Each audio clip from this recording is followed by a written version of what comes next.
Okay, good afternoon, everyone. I am your host, Joe Basha. With me today, immediately to my right, is Tammy Sparacino. Don't know if you can see her quite yet. I think the cameras. We got to get better. We got to get a more advanced studio where we can have all these split screens. We need like a staff of 10. David only occupies 8, so we need 2 more people. What about Magic? Well, Magic too, but he doesn't run the cameras. If he was good, he would come up there and move the camera, but he doesn't. But he's from Poland, so I don't expect it.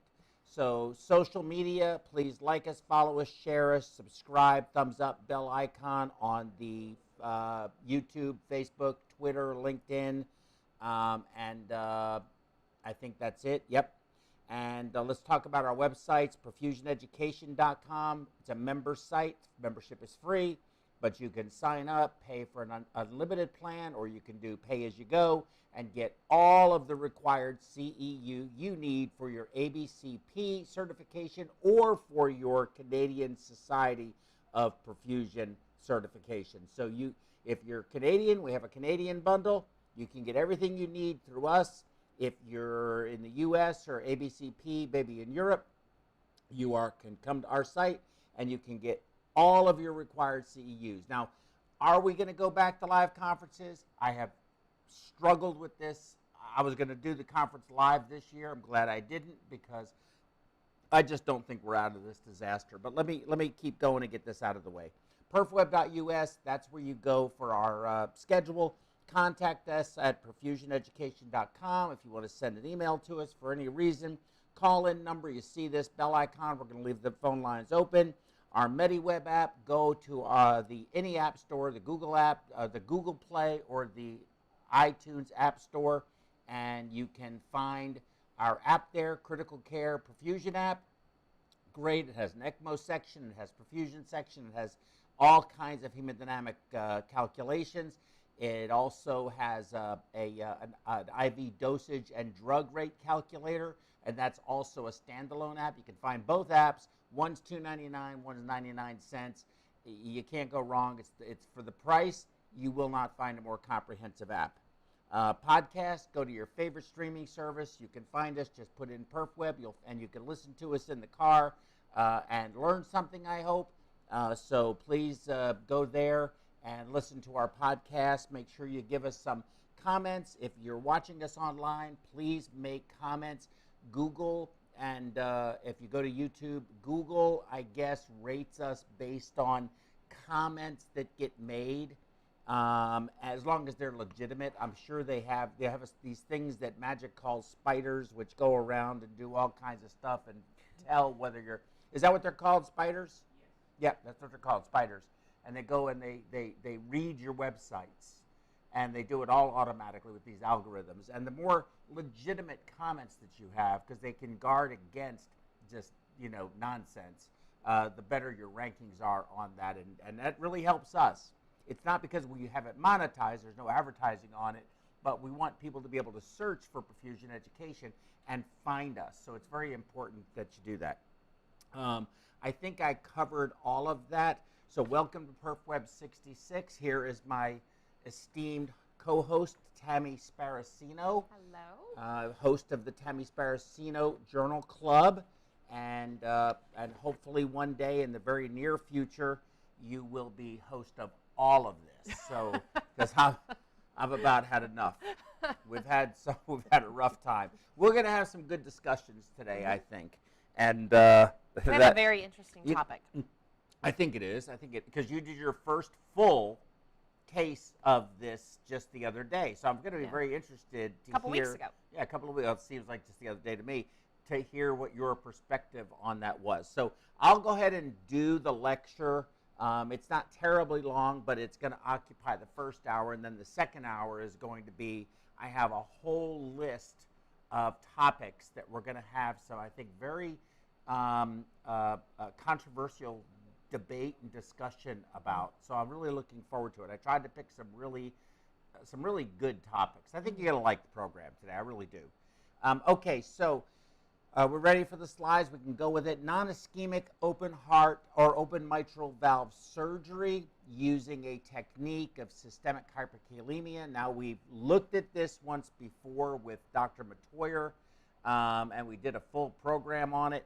We had a lot of cool surgical video, and whenever you do anything with Dr. Matoyer, and probably any cardiac surgeon, they are so caught up in the surgical aspect of it. Yes. But this talk today is, I'm not a surgeon.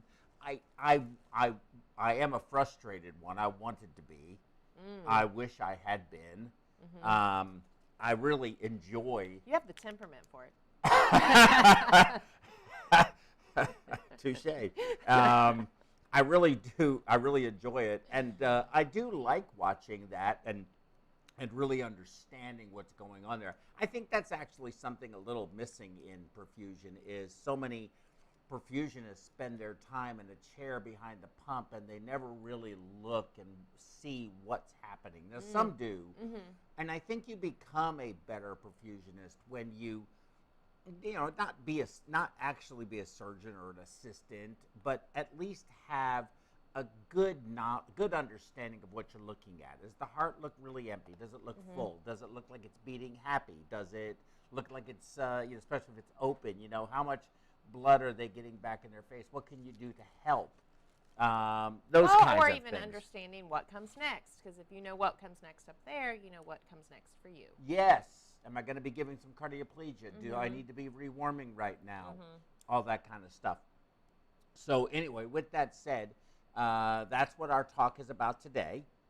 So minimally invasive cardiac surgery, kind of known as MICS, transfers the pain from the patient to the surgeon. Now, this is a very popular term, but I actually view it in a lot of ways as it transferring the pain from the patient to the surgeon and then to the perfusionist. Yes. Yes. Yes. Because it is not, it comes with a lot of challenges associated with that. So what are the advantages of doing MICS or minimally invasive cardiac surgery? Well, if you can avoid or eliminate a sternotomy, well, that's really helpful for the patient. Sternotomies are not benign. There's can be all kinds of problems. Very low, sternal wound infection, but a sternal wound infection can be devastating for a lot of reasons. Obviously, infection, ventilation time, so time to extubation is much sooner. The overall recovery time and length of stay in the hospital is much reduced. And of course, one of the big things is cosmesis. If you're a 35 or 40-year-old woman who needs to have an isolated mitral valve and you can get away with a small right anterior thoracotomy incision that can be easily hidden with a bathing suit or something like that, versus a big sternotomy, I think you're gonna. I think you would want that. Yeah. And I think that men can be similar, especially if they're young. It really makes a difference, I think. So in the old days, this is something that you would typically see, and the disadvantages of MICS for mitral valve, of course, I think that what used to be heart port and then turned into port access was a devastatingly bad system. It hurt a lot of people. And it was, some people were really, really good at it, but heart port in particular really did a lot of damage. Port access, I just think it's renamed the same junk. But I'm very opposed to it. I've always been very anti that system. But it does work, and there were some people quite successful. You have to have 2 radial lines. You have to make sure the balloon is positioned just properly, the endo balloon. You're flowing through now a very small access line. Your arterial cannula is about the size of a 12 or 13 French, maybe at best, maybe even smaller in some cases. Balloon migration during the case can occur easily when you're just giving cardioplegia or turning the vent on or a variety of things like that. Of course, you have to be concerned about stroke anytime you bring something up around the arch vessels, right? It's on the right side. You can look at all that stuff. And then floating that all-important coronary sinus catheter was always such a a labor-intensive thing. And some places I would see spend 3 and 4 hours just getting the lines in the patient to be able to do the procedure. And I just think it just took too long. So fibrillatory arrest, of course, I'm going to talk a little bit about that because that was a technique that was popularized by Dr. Petrasic at Vanderbilt, as a matter of fact. There's the approach of the articulating clamp and this very long cardioplegia needle. I think they kind of call it a pig sticker sometimes, something like that. That was very popular with Dr. Wynn, Tom Wynn. And of course, he's in California now, but he was very good at it. And he could use these tools very effectively and very safely. But cardiac surgery is not always done by those technically exceptional people, right? Yeah. You know, cardiac surgery, it's not to say that these people that do it that may not be technically exceptional with this particular procedure are not in their own right technically exceptional. They are cardiac surgeons, and I give them that credit and respect. They can do something I can't do, certainly.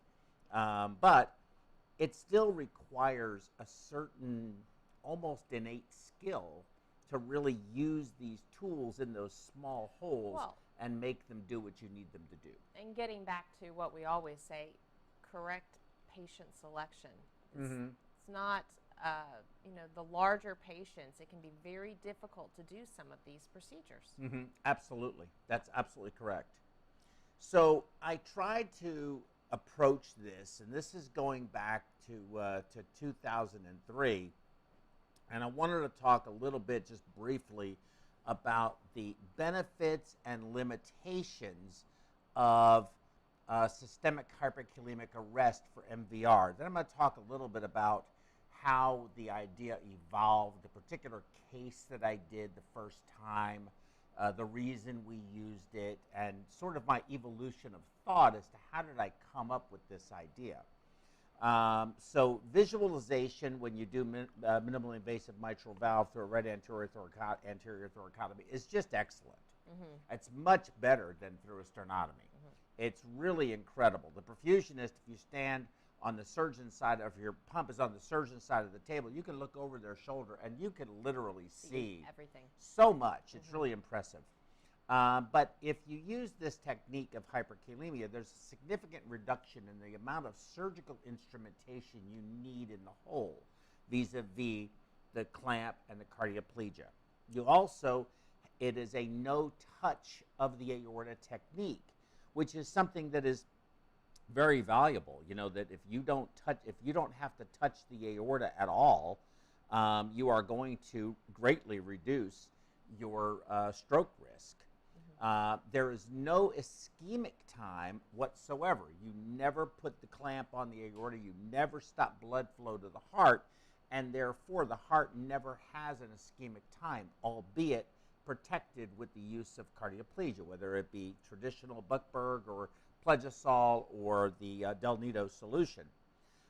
Because of that, you have a lot less hemodilution and, of course, potentially, therefore, less RBC transfusions. There's a shorter time in the OR and pump time, which is a little bit questionable because, you know, the hyperkalemia technique can at times make the time a little longer, but in the overall scheme of things, I think that if you time it right and you have good patient selection, as you mentioned, it really reduces the length of time of the operation itself. Requires, however, some of the pitfalls, requires bicarb-based zero potassium fluids, which are not a common fluid to have in just any hospital. It's a special order, unless you do CRRT, but the zero potassium, is going to be a special order item. Easy to get, but you have to order it.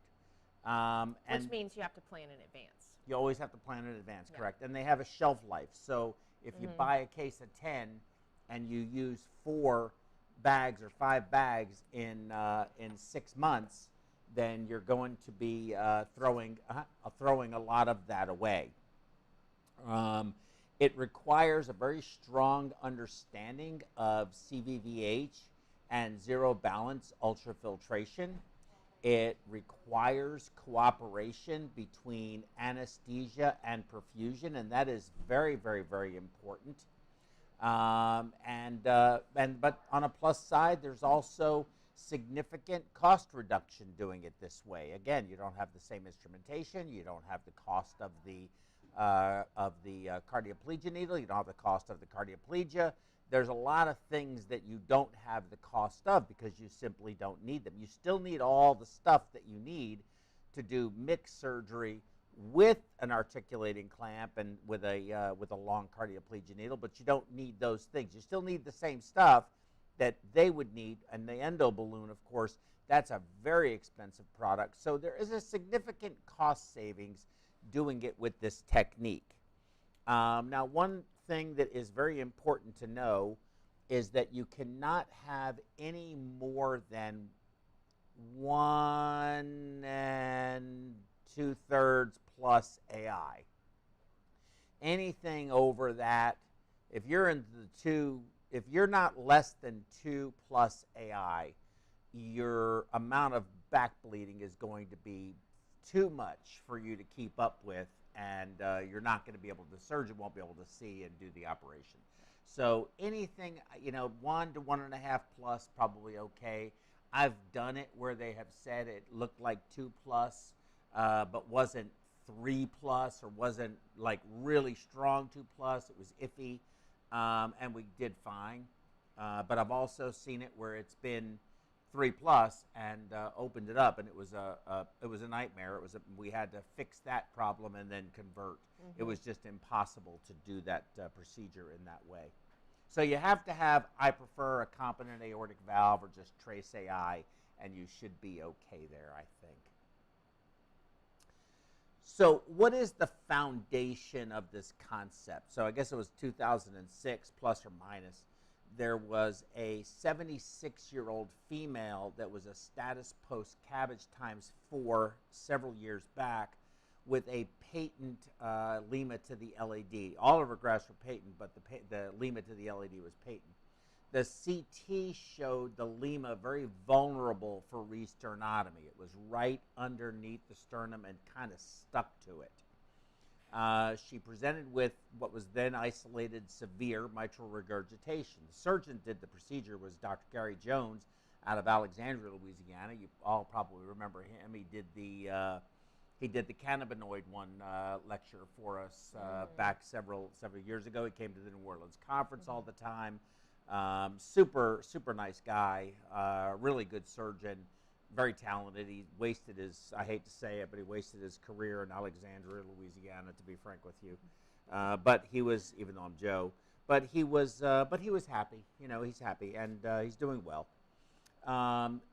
We were discussing, and it's kind of, he approached me one day and said, hey, do you know where to find a 60-cycle fibrillator? And I remember using those back when I first started in perfusion in 1977. We used them because we did intermittent cross clamping. So we would fibrillate the heart, turn the flow down on the pump, clamp the aorta, come back up, do the distal, come down on flow, take the aortic cross clamp off, defibrillate the heart, and then let it be, do the proximal, and then we would go back and forth like that. So intermittent cross clamping was how we did the cases back then, unless it was an aortic valve. Then you had to hold the coronary perfusers in the ostia, the metal ones, and that was our job too. So we had to so we switched off pumping cases or assisting in the field. Wow. And that's kind of how I was trained, which was a great experience, actually. But anyway, he approached me with that, and I was like, well, what for? And he sort of explained it to me. And I know that Dr. Petrasic did it and did it successfully. But remember what I said, and I do love Dr. Jones, but just because you can maybe doesn't mean you should. Because if you don't have a lot of experience doing these mini mitrals like this, it could take you a little longer than it might take Dr. Petrasic. And we all know that there's some serious concerns. In fact, I'll show you some information on this about letting a heart fibrillate long term in the AT3 or ATP stores Yes. that get depleted, even when that heart is cold and empty. Because that's one of the arguments as well. If it's cold and it's empty and fibrillating, you should be okay for a period of time. But what is that period of time? So that's something that you have to be concerned about. So I wanted to bring this article up because it's the actual article that I used, and it was published in 1977 to look at the effects of long-term fibrillation on the myocardium and the problems that can be associated with that. So I used this article sort of as a validation of, I don't think doing this under fibrillatory arrest is a good idea. And then I took into consideration, well, how much potassium does it take to actually arrest the heart? And I thought about the cardioplegia solutions that we were using, and there were some that had 80 milliequivalents per liter in the bag, and there were some that had, 40, some that had 20. It just depended on the formula. Then there was a high and a low and all of this kind of stuff.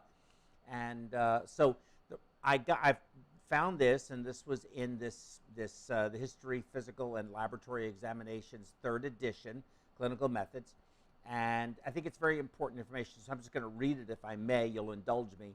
The resting potential on ventricular myocardium is about negative 84 millivolts at an extracellular potassium concentration of 5.4. Raising the K concentration to 16.2, and that's basically millimoles per liter, that's roughly equivalent to milliequivalents per liter, because it's how many valence, and there's only one, so you don't have this factor that you have to include in there, raises the resting potential to negative 60 millivolts at a level which muscle fibers are inexcitable to ordinary stimuli. When the resting potential approaches negative 50 millivolts, sodium channels are inactivated, resulting in diastolic arrest of cardiac activity. So I used that, which came from, from the practical approach to cardiac anesthesia, and then the clinical methods was the next section down. Total body potassium is approximately 55 milliequivalents per kilogram of body weight. Of this amount, 98% is in the intracellular compartment. We all know that, primarily in the muscle, skin, subcutaneous tissue, and red blood cells, and 2% is in the extracellular compartment. Therefore, in a 70-kilogram man with a total body weight, total body potassium of approximately 3,750 milliequivalents, or approximately 3,675 MEQs, is in the intracellular, and 75 is in the extracellular space. The intracellular potassium concentration is on average 150 milligrams per liter, and the ratio of intracellular to extracellular potassium is the major determinant of the resting membrane potential and plays a crucial role in the normal functions of the cells, specifically those with inherent excitability, like myocardium. This very high concentration difference is maintained by, of course, the sodium potassium ATPase enzyme that basically active transport. Okay, it requires energy into the cell while moves potassium into the cell, sodium out of the cell. So I looked at all of this and I said, okay, so that's how our cardioplegia works. If I give this patient 300 milliequivalents of potassium, I'm pretty sure the heart's going to stop. And it's roughly less than 10% of the total body potassium load, so I should be able to remove it. So I went a little step further than that, and I also researched, and I didn't find the article, but it may be online, but I wasn't able to find the actual article that I used in preparation for doing this technique the very first time, but it had to do with some kid that overdosed on potassium and had a potassium level of greater than 9 was all it said. They didn't know how high it actually was, and they were able to resuscitate that patient. But what I took from it was that amount of potassium given to that person, because they said it in the article, had no long-term sequelae associated with it. There were no ill effects from it. The only ill effect was that his heart wasn't working very well, and they corrected that with the with glucose and insulin and some other things, and basic treatment for hyperkalemia. And actually, I think they dialyzed that patient and got the potassium down, and the patient ended up doing just fine. So here is a little diagram, several of them. And if you look here, it basically tells you that you have 60% water, 33% in the extracellular, 66% intracellular, 25% interstitial, and 8% blood as you divide that the blood plasma as you divide that extracellular component up. So in basically most people, you've got 42 liters total, with approximately, depending on your hematocrit, 3 liters of that are in the intravascular space as plasma. So I'll just go ahead and circle that there. I thought we picked a different color, didn't I? Oh, it just ended up red, but that's all right. I can fix that. So total of 42 liters. And then if you look over here, the plasma concentrations, right here you see potassium at 4, interstitial fluid concentrations about 4.1, but the intracellular is 150. So that's a huge difference, and that's a lot of potassium, 150 milliequivalents per liter. That's a lot.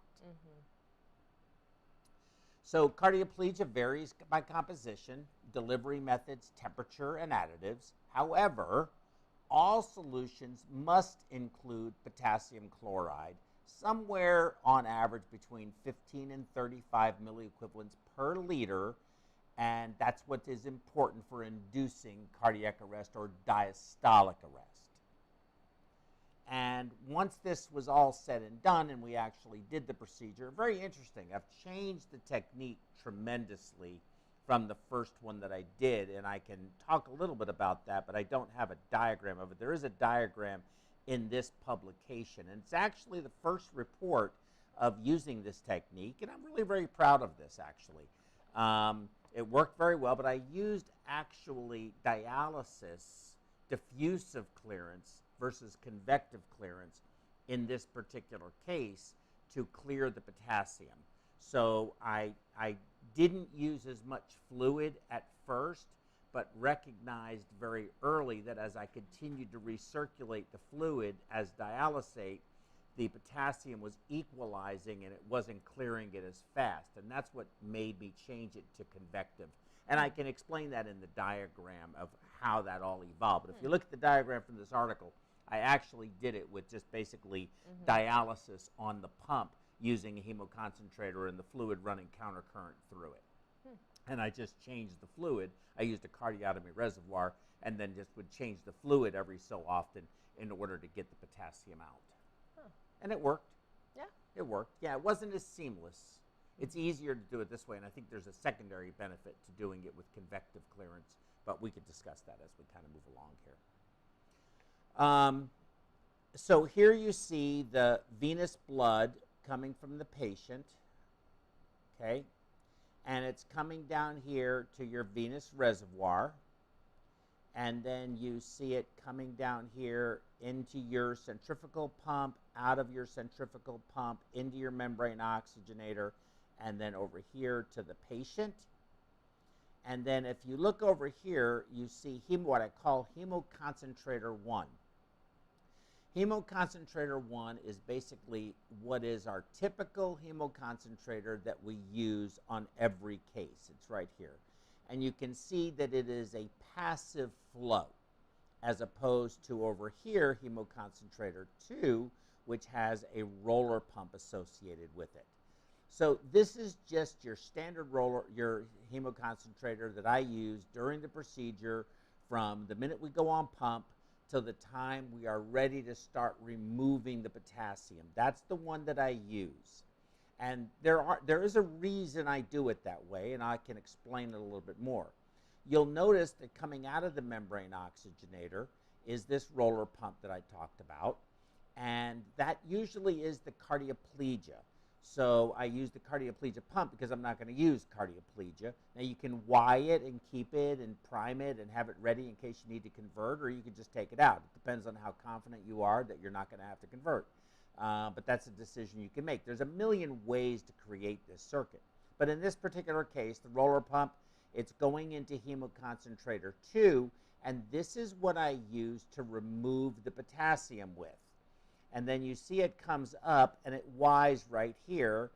This hemoconcentrated blood, but it's reconstituted, is going back to the venous reservoir. And we have our dialysate solution here, which I use Duosol, but there's several different brands. It's about the formula, and we're going to go over that formula.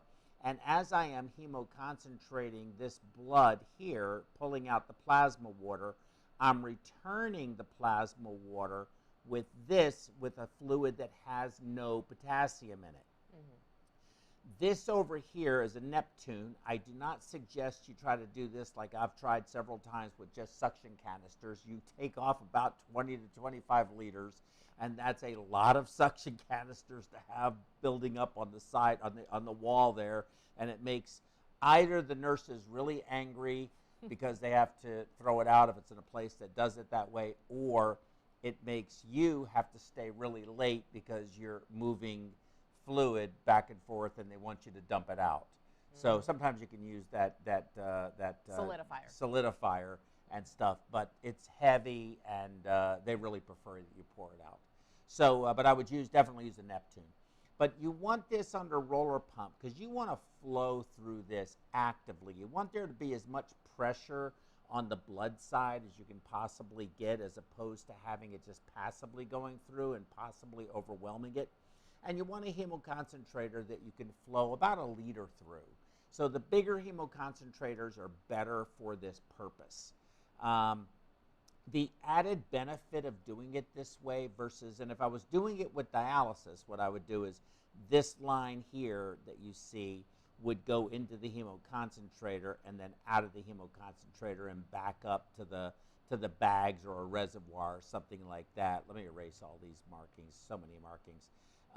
But you can do dialysis with a hemoconcentrator, but I don't recommend it. The added benefit of doing it with convective clearance, that is, this is hemoconcentrating and this is reconstituting the plasma water that you're removing down here and going into your effluent, and that takes also out a lot of pro-inflammatory mediators, which is very beneficial. I have seen hearts that went on pump with lower ejection fractions come off very snappy.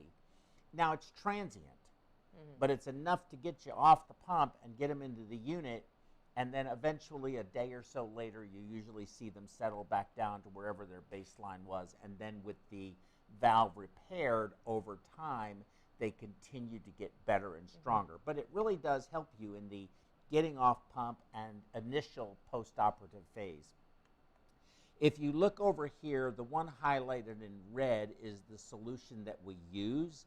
And you see its sodium concentration is 140, its potassium is 0, its calcium is 3, mag is 1, chloride is 109, lactate is 0, bicarb is 35, and glucose is 1.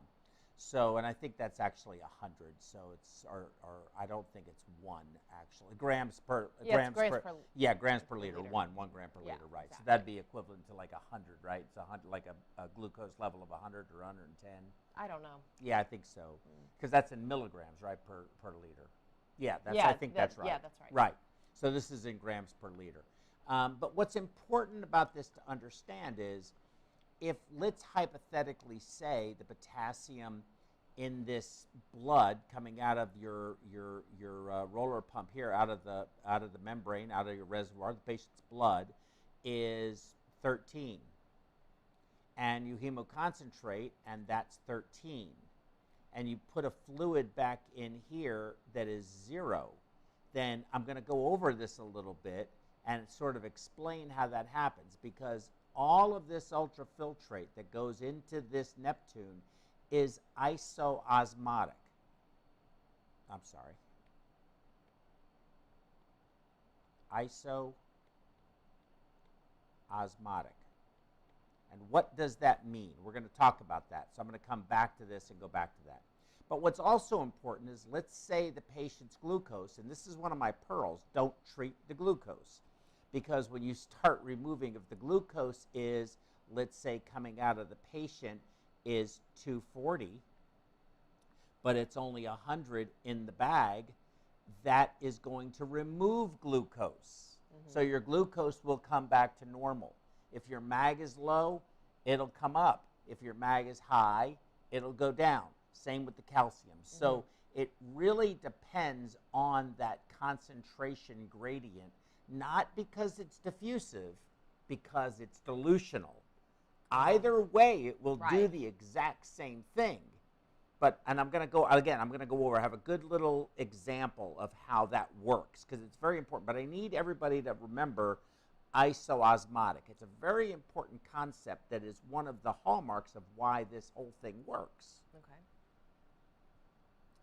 So what is the process to arrest the heart? Well, we start off, we draw up 200 milliequivalents of potassium in two 50 cc syringes. So we have 100 and 100. We have an additional 200 milliequivalents available to us for a total of 400. I have given more than 400, but only one time, and we really needed it to actually arrest the heart. It was a renal failure patient, and they tolerated very high potassiums really well, and the heart just kept beating. It was just amazing. You initiate bypass. You must assure you have good drainage. Look, before you go getting crazy and giving all this stuff, you really need to be looking in there. The surgeon needs to feel secure that the cannula is up where it needs to be, that the head looks drained, the heart looks drained, you've got good flow, you've got good level, everything looks great. Assure good drainage. I should have starred that. That's a terrible looking star. I'm going to try that one more time. There, that looks better. Assure good drainage, very important. Start an esmolol bolus and drip immediately before you're going to start arresting the heart. You don't have to do it too early, but you want to do it while you're on pump. Don't do it before you go on pump in case they make them too slow and they don't tolerate the low rate. Get on pump, get stable, make sure everything looks good, give the bolus of esmolol, start the drip, get the heart rate down to, 50, 60, in that range. Lower if you can, but that's usually a really good place to start. And then when they say, okay, we're ready to arrest, you hit the cold button, the full cold button on your heater cooler. You want the blood temperature as cold as you can get it going directly into the coronaries. It's very helpful for needing less potassium, and I think you saw that actually. It really does work. Some people don't like to do it. Some of our colleagues that, I trained how to do this. They have adopted new ways of doing it that they think are better, but it works for me every time. And as soon as I hit that cold button and start crash cooling just the blood, you're not going to crash cool the patient down to 18 degrees, but you're going to start cooling the blood. That's really the key. You start adding the potassium. Now, usually I do about 50 milliequivalent aliquots. You don't want to just slam in 100 milliequivalent, 200 milliequivalents of potassium, because if you do, your blood pressure is going to go through the roof. It will cause some significant transient hypertension. So, you can start off with 20, 40, 50, 60, 80, a little bit more, a little bit more, a little bit more. And you will watch as that serum potassium starts to rise.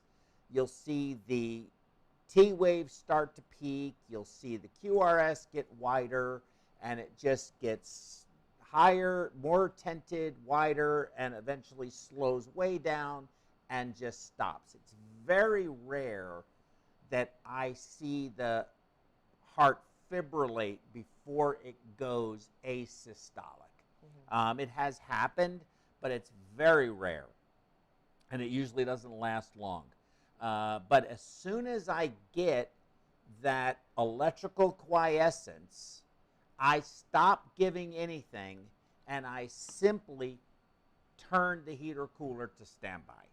I do not rewarm it back up. I just put it on standby and let everything equilibrate. Now, one of the things that I had to learn through my experience with this, and I've probably done 40 cases like this now. It's been a lot. I've done a lot. I did like 26 of them in Alexandria before I left, and I'm sure I have done at least 14 here, if not more. Oh, I think more. Yeah, so I've probably done between 30 and 40 of these procedures, and I've had excellent, incredibly good outcomes. I've had absolutely no problems associated with this technique whatsoever. I've not had anything happen to the patient that was bad, and therefore there was nothing ever bad that happened that would be associated to the potassium. I mean, all of the patients did very well. So I think that's very important.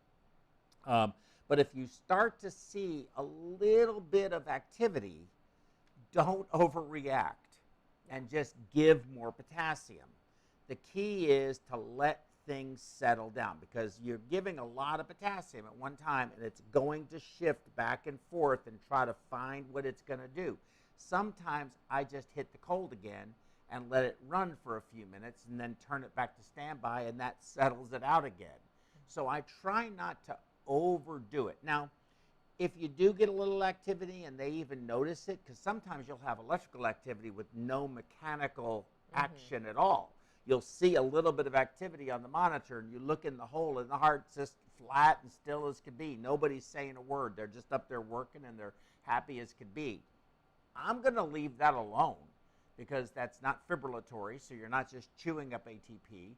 The heart is being perfused the entire time, so that itty bitty bit of electrical activity, even if there was a teeny little bit of submyocardium, subendocardium movement that you couldn't maybe see, I don't think the oxygen demand is going to be very high to really make a difference. But I think overdoing it on the potassium just doesn't do anything but delay you being able to get it out.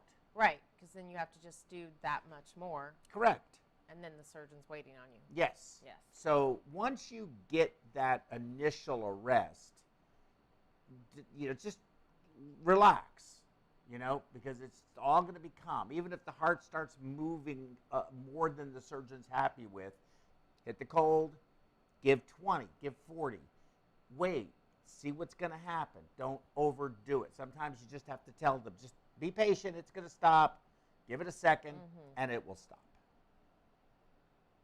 Okay, some pearls for the arrest phase. I think these are very valuable. The more volume you have in the reservoir, the more potassium you are going to need to arrest the heart. So what I mean by that is that if you have 1,500 in your reservoir, you're going to need X amount of K. If you have 700 or 600 in your reservoir, you're going to need X amount of K minus whatever that factor is. I'll just put F. So you want to have a lower level without compromising safety in your reservoirs, wherever you're comfortable for your flow and your conditions and the type of pump you have and all of that stuff, other ancillary peripheral responsibilities. So you have to make that decision yourself. But the lower that reservoir level, the less potassium you're going to need to get the heart to stop. Now, this is why your refined technique is to have a separate hemoconcentrator for volume control, correct?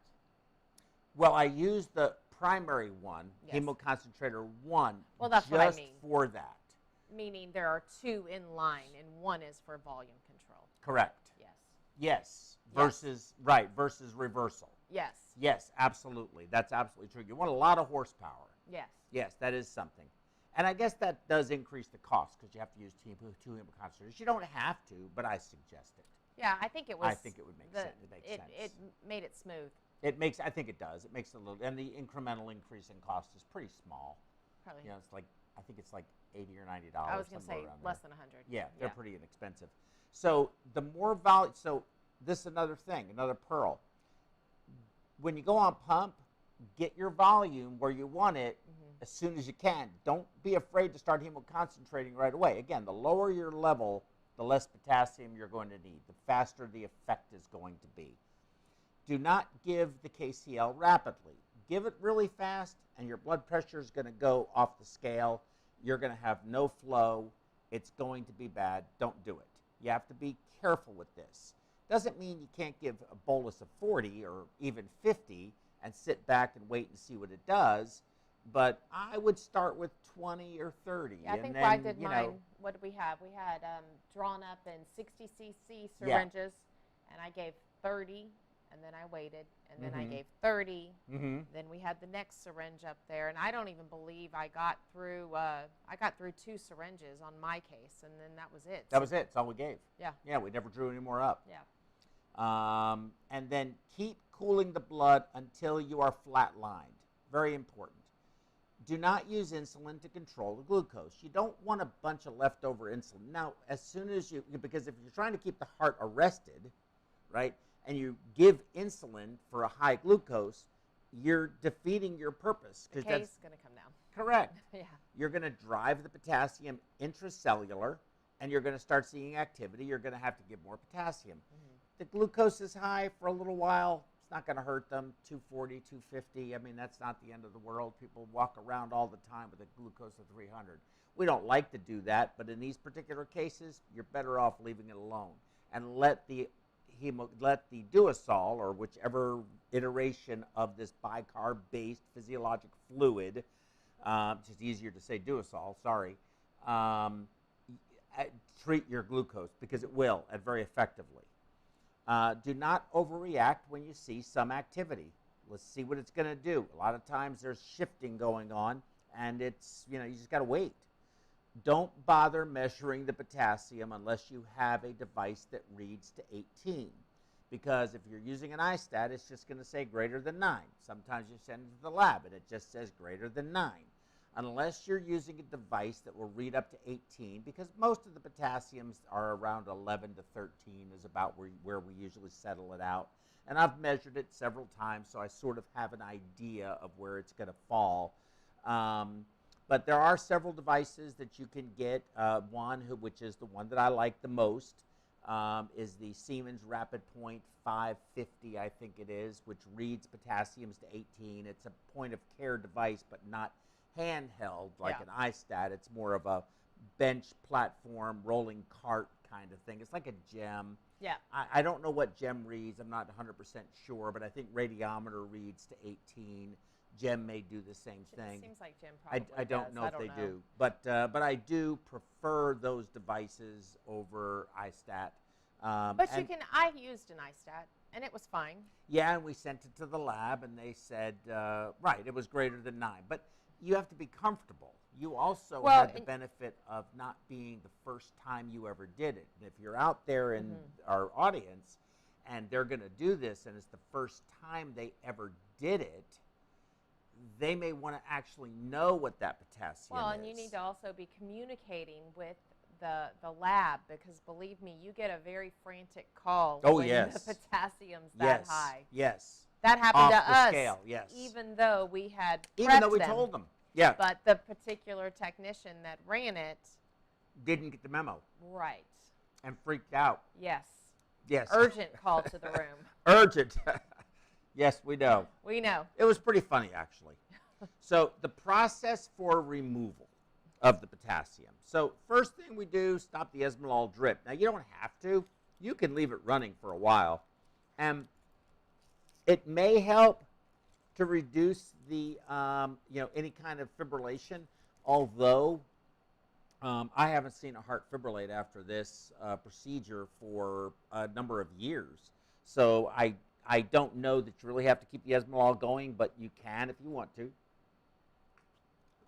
Rewarm in the usual fashion. Now, that's something that I hope it gets in the pearls, but if it's not, remind me if you don't mind. Okay.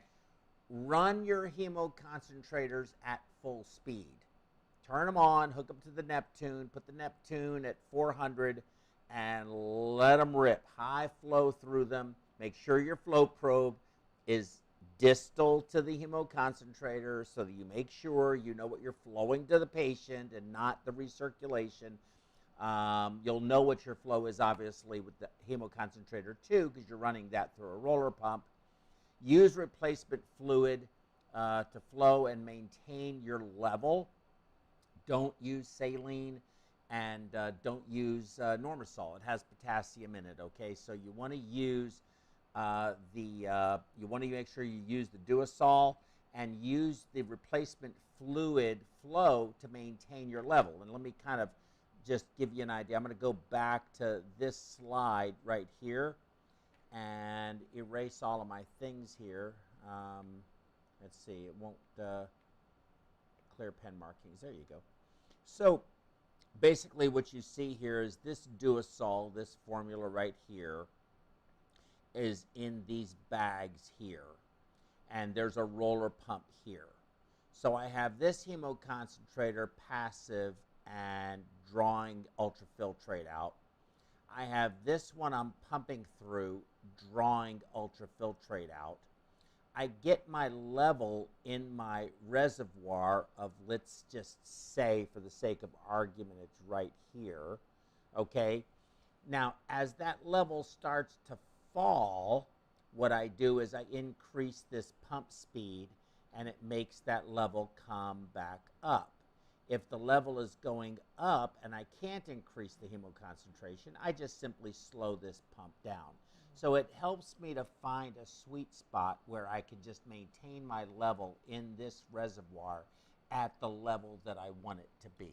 Yeah, I think I That makes good sense. Yeah, I think I maintained. Like I went on and maybe we had 15 or 1600 in the reservoir, and so you told me, immediately let's start hemoconcentrating, and then I got it down to between 500 and 600. I was comfortable running it, and that's about where I kept it.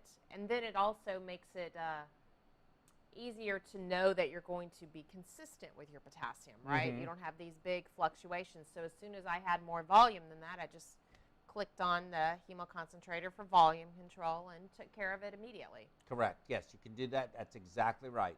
So you can use the one hemoconcentrator for reversal and the other one to reduce your volume, to increase your hemoconcentrator horsepower, or run both simultaneously, go full tilt ultrafiltration replacement and increase and decrease your replacement fluid speed to keep your level where you, either way works. Yes.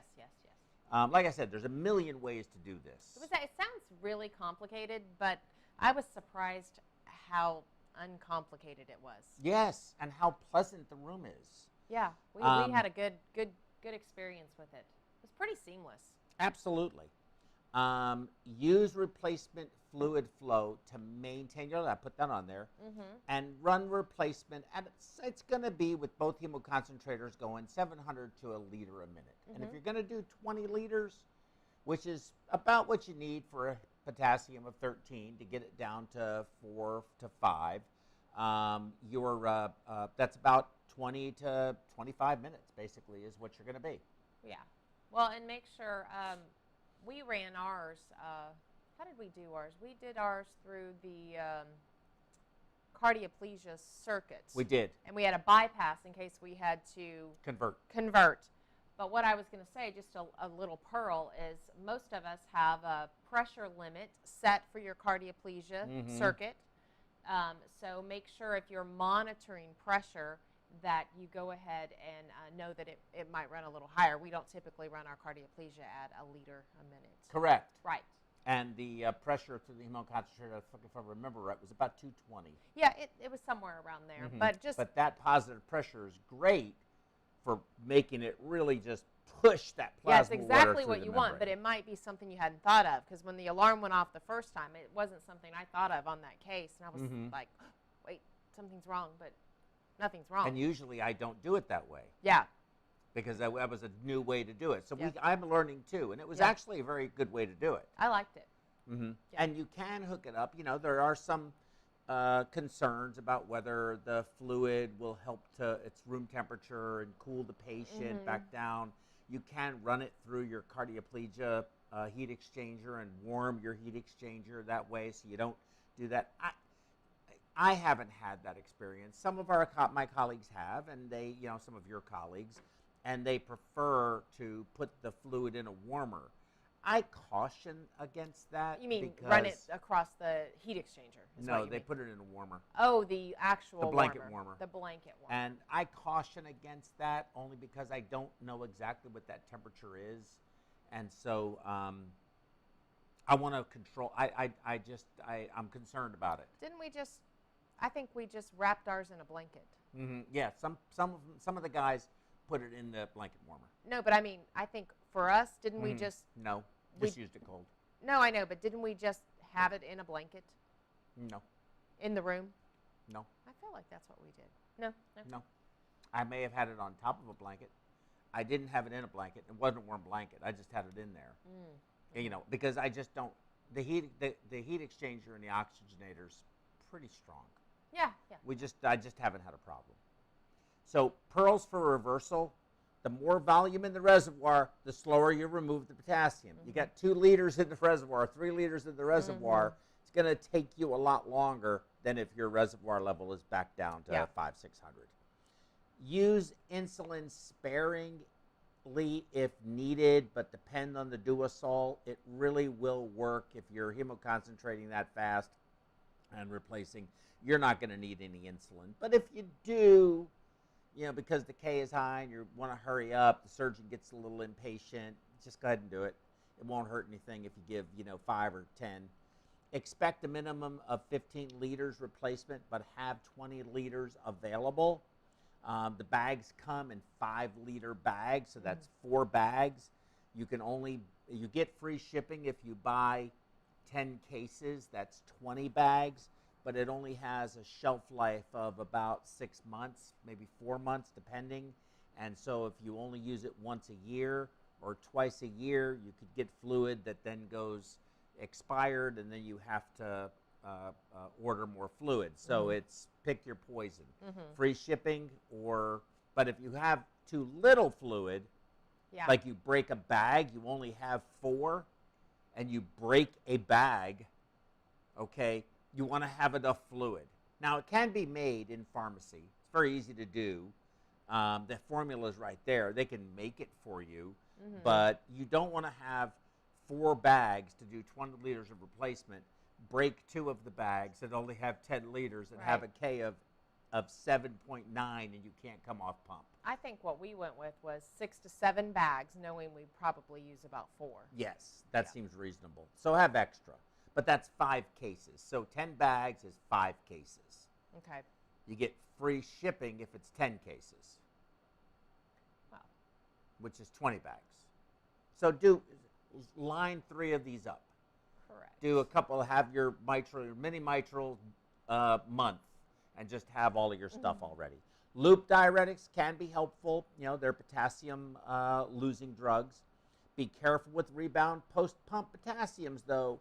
So if you go really fast and you think you got it down and you don't wait a long enough time and you haven't really flushed out enough or whatever it may be, and you just think you're all that in a bag of chips and you're just not careful, the next thing you know, you're getting called from the unit because the patient's potassium is 7.5 and they're starting emergency dialysis and they can code. So you have to be aware of that. So you can go fast as long as you do enough of it, or you can, but if you go fast and not enough of it, it might look good right now, but it may not look good a little later. So give it some time, be patient, okay? Be careful, and then pacer wires. This is something that is really not in our purview, but I'm going to just bring it up. And that is when you finish the case and the heart's beating and everybody's excited and everybody high-fives the first time and they're all excited about this. It just works so great. But they got to put pacer wires on. And you come off pump because everybody's so excited. You're never getting those pacer wires on unless you go back on pump. So make sure the surgeon puts the pacer wire on the ventricle for, because he'll say, okay, let's come on, fill them up. Oh, that looks great. Go ahead, keep coming down. Come on off. We're breathing. Yeah, it's great. Oh, this is fantastic. And you take the cannulas out of the groin, and then somebody says, are you going to put the pacer wires in? And you cannot get to it. It ain't going to happen. Well, if you're experienced at all with doing any kind of minimally invasive, that should already be a part of that. You know, I hadn't done hyperkalemia cases, but I had done, you know, many minimally invasive. And anytime you had a minimally invasive, you know, we had a little note that just hung on the pump that we Pacer wires. Did you do the pacer wires? Yeah. You know, and you're the hero when you remember to say that, because, Yes. of course, they're like, oh, I was just about to, but Yeah. they're excited. Right. Exactly. Yeah. Exactly. They're excited how great it works. Yeah. I love it when they ask, when they say, okay, give the protamine. Did you want to come off pump first? Yeah. Of course. What are you doing back there? Okay. So isoosmotic ultrafiltration. What is this? And if you know, of course, then don't worry about this. But for those of you who do not understand this or do not know it, then I'll go through it. So let's just say this is a fluid, and I'm going to pick a color. I'm going to pick this pink. And I'm going to fill this, I guess that's kind of red. Okay, so let's just pretend that's all fluid, okay? All the way up to the top. And its potassium level is, I'll pick a different color. Its potassium level is 10. Okay? K equals 10. And over here, I'm going to pick a different color fluid.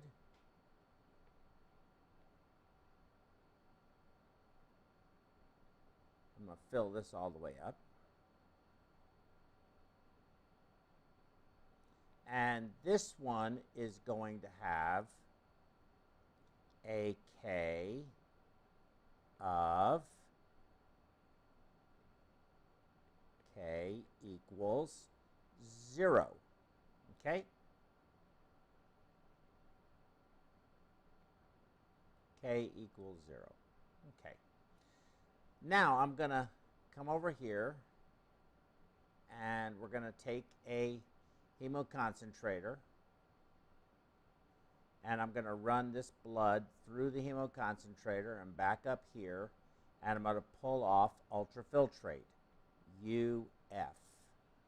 And we're going to fill this up with yellow. Okay? That comes out green looking, but okay. That's all right. Whatever color it is. It's a different color. So here's the ultrafiltrate. So if this potassium, and I used, I don't remember which I used, but if this potassium here is 10, this ultrafiltrate potassium will also be 10, because the ultrafiltrate through the hemoconcentrator is isoosmotic. Ultrafiltration does not selectively remove any ions. So whatever is in this blood plasma, water, will be the same exact, whether it's potassium, sodium, glucose. It makes no difference what it is, whatever ion it is or cation it is, it will be exactly the same in the ultrafiltrate. After I've removed all of that fluid from this other one, and I'm going to go ahead and erase this right here, and I'm going to go back to this, the potassium of this right here is unchanged. K equals 10. It didn't change at all, even though I've removed half of it. This was empty. Now it has ultrafiltrate, and it has a potassium of 10, but this has a potassium of 0. So if this is exactly half, and I put this fluid down to here, and I'll go with my green, and I'll fill this up like this, and then the two of them will mix. Okay, so I poured this fluid in here and now mixed them all up. Now this potassium is 5. So yes. that's how it works. It's dilutional, and there's no selective removal of any of the ions. So, discussion. Any thoughts? Anybody want to call in? Anybody want to ask a question? Anybody want to do anything? What did you think of the first case?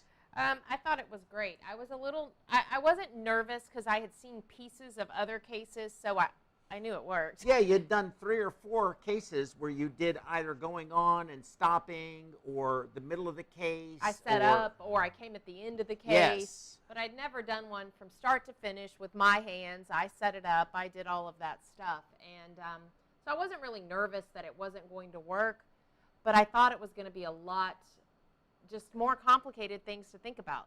It was pretty easy. You went on pump, as usual. You got your volume down to a place where you wanted it to be.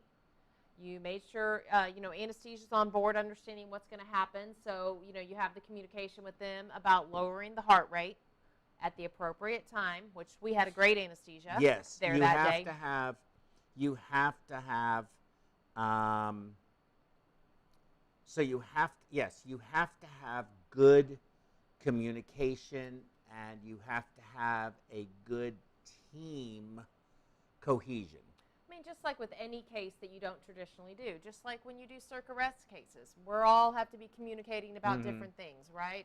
Or you do a procedure that people aren't used to doing. You just have to make sure everybody understands what what's going to happen next. So, we went on pump, we controlled the volume, we lowered the heart rate, the surgeon was ready, we gave the potassium, we waited, gave a little more potassium, waited, gave some more. This is all within, 10 minutes of going on pump. You're giving your potassium over, 5 minutes or 10 minutes, however much you need. And then the heart stopped. Yeah. Just like that. Yes. I know. It is so, I feel, and again, I tend to not be like this, but I am going to be like this today. Okay. Okay. I'm gonna pat myself on the back because I think of all the things that I've done, and I did some real interesting stuff. I mean, I remember an article that I wrote, which actually made it to the National Enquirer, believe it or not. It was published in Lancet, but it made it to the National Enquirer. Yeah, I mean, I don't know how you continue to surprise me with some of these tidbits, but it's true. It's true. So you've been in the National Enquirer? Yes, I was in the National Enquirer. For something respectable? Yes, for something respectable. Yes, that's true. And that's how my mother found out. She called. That's how I knew it was the National. My mother went to the grocery store, picked up this National Enquirer, of which I would never read, but my mother would and did. And she called me when she was after she got home after reading it because I was in it. That's how I found out I was in the National Enquirer, because they saw that article in the Lancet and republished it and did a thing about. What was their spin on it? So I mean, it was just it was revolutionary new gotcha.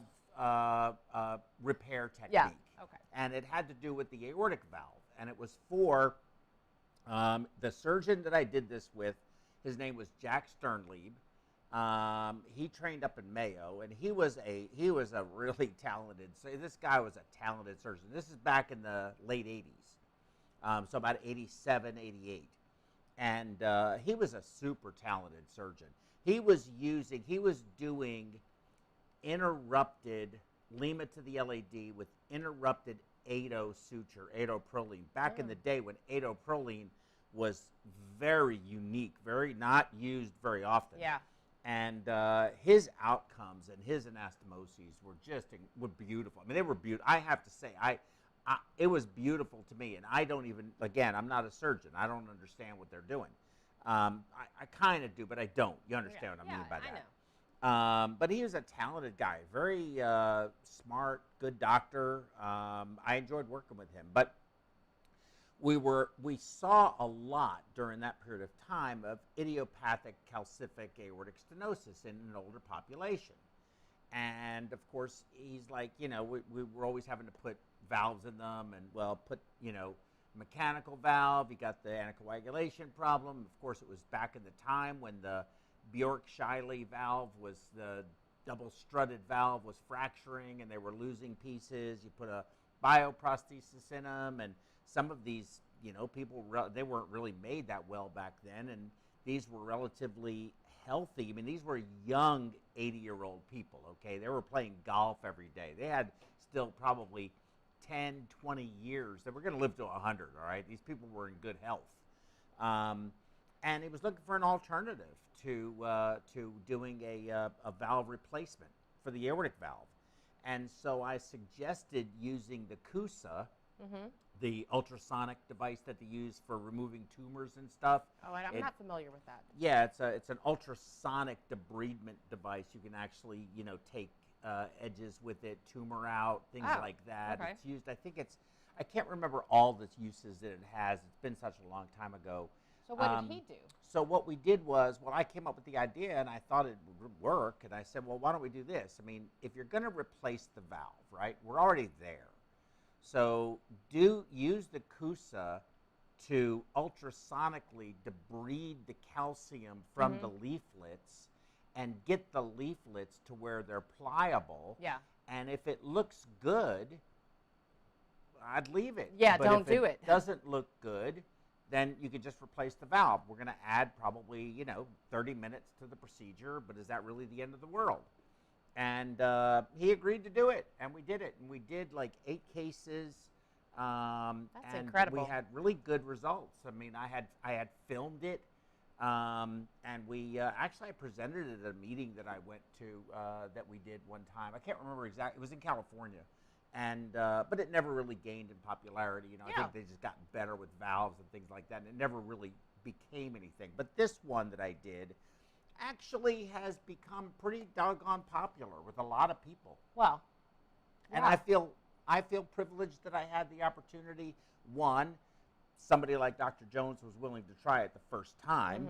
And then Dr. Matoyer here, and Dr. Maniscalco here, and Dr. Duval here, and Dr. Badia here are all willing. They too now do this, and it's sort of like become common, almost commonplace.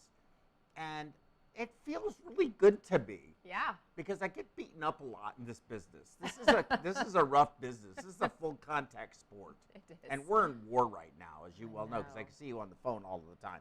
So, any other discussion points? No, I don't think so. Any questions from the? Do we have any comments out there? No comments, not one comment. What about the audience? Anybody in the audience want to get up and ask a question?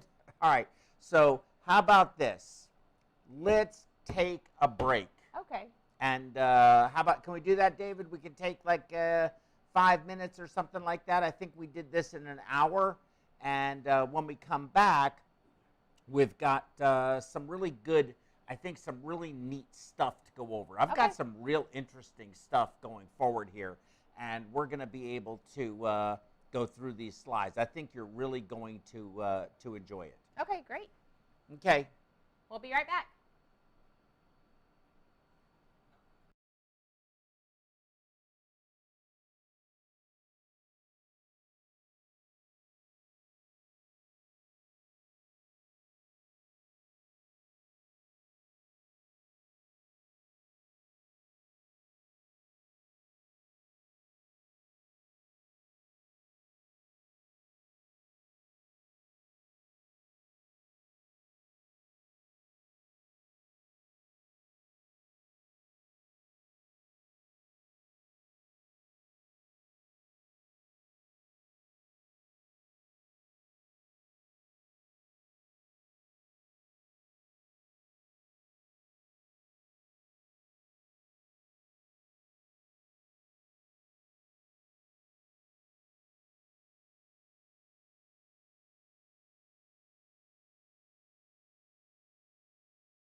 Welcome back. Thank you. I'm so sorry. I was jumping in there. Welcome back. Welcome back. Okay. Okay.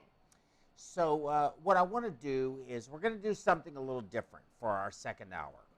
And I've got we may not get through the list of topics, but I came up with a list of contemporary and perhaps to some degree some controversial topics to go over and talk about and see if somebody else wants to call in. If they do, we're not. Maybe make a comment, and we'll try to address their comment. But this is really intended more as an interactive thing than a one-sided thing, which is just us. But you and I do have, I think, reasonably different perspectives on a lot of things. And I think that the two of us, I think we're going to really do justice for this. Mm-hmm. But I wanted to first talk about it. Can you throw that slide up for me? I'm really getting very frustrated with people not wanting to be vaccinated. And it's not necessarily that I have a problem with them not wanting to be vaccinated. It's more the reasons that I'm hearing that they don't want to be vaccinated. And I've heard everything from the vaccine is not FDA approved, to everything from that to, well, it's an mRNA vaccine, and that's pretty sketchy, but we're going to look at what an mRNA vaccine is. Or it's been rushed. Or I don't want the government telling me what to do. Yes. And either one of those and every one of those, I think if that's what you want to believe, that's fine. Mm-hmm. But don't tell me that we don't know how to create vaccines. And I put this up, and I did a lot of work finding this, and I think it's very appropriate. The practice of immunization dates back hundreds of years. Buddhist monks drank snake venom to confer immunity to snake bite and variolation, which is smearing of a skin tear with cowpox to confer immunity to smallpox, was practiced in 17th century China. Edward Jenner, gentleman on the lower left, is considered the founder of vaccinology in the West in 1796, after he inoculated a 13-year-old boy with vaccinovirus cowpox and demonstrated it gave that child immunity to smallpox.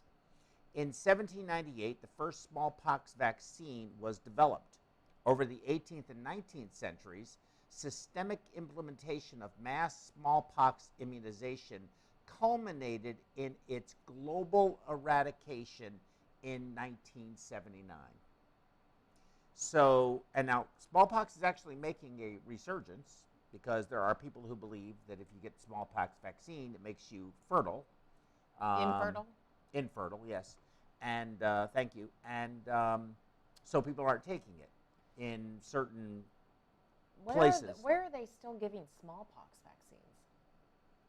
I don't know. Well, that's just it. You don't give it anymore because but the children being born, I see. you get it. You still get a smallpox vaccine. No. You don't? No. Oh, I didn't know that. I thought you did. Mm-mm. Kids don't get smallpox? Nope. Oh, okay. Well, my understanding is that it can make a resurgence, but I'm yes. curious what part of the world that's an issue. You know, no, like I'm of an age that you don't get smallpox vaccines. No. Really?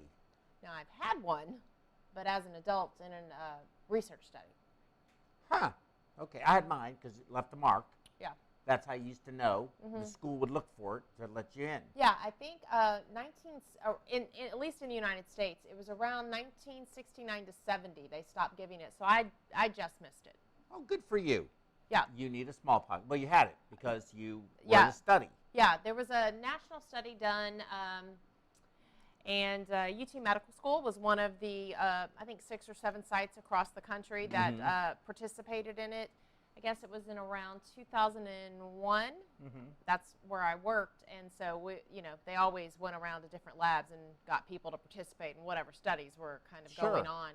And we were all given various concentrations in case something like this were to ever come up. They wanted to see what would be the minimum amount that someone would need to be exposed to then, Be immunized. Right, because, they didn't think it was what they used to use. They thought it could be much less. Oh, very interesting. So we were inoculated, and then we were tracked over, I think it was about a year. We would go in and give blood draws, and then we're on some kind of national registry. So if it ever we have to go in and give antibodies to it. So yeah, that is so cool. Isn't that cool? Is so cool. Absolutely. Yeah. So, what is an mRNA vaccine? You probably know what it is. Okay. But here it is right here. The production of basically an mRNA vaccine is a blueprint of a protein. And usually what they do is they pick a piece off of the vaccine. In the case of COVID-19, it's the spike protein that they give you. So they don't give you a full blueprint of the vaccine. They give you that piece of the vaccine that they think is going to endure through the various different variants, and in which it will be the continuous